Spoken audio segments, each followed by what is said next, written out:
The fisherman was shaking with rage.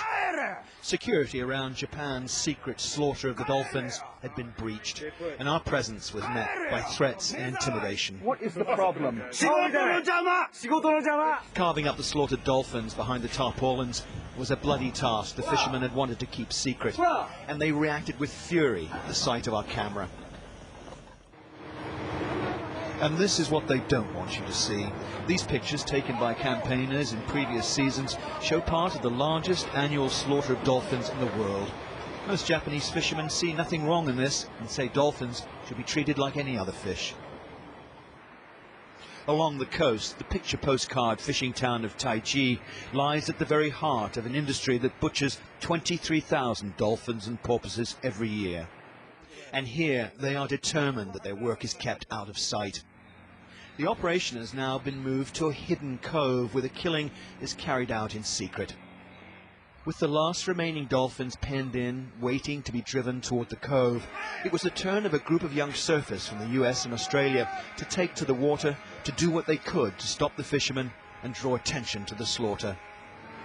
This was a dramatic and potentially life-threatening confrontation between the young surfers on their boards and the angry fishermen, using the boat's propellers to block their course and flailing boat hooks to physically prevent the surfers from reaching the pod of terrified dolphins.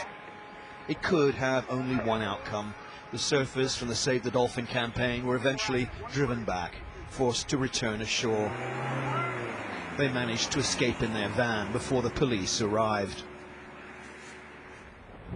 Veteran Save the Dolphin campaigner Rick O'Barry has his face covered, keeping a low profile. The police also want to talk to him, and it wasn't long before we picked up a tail.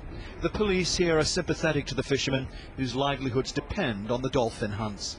And here's the slaughterhouse right here. You see how they're covering it up? It's hard to believe that this is taking place in this time and age.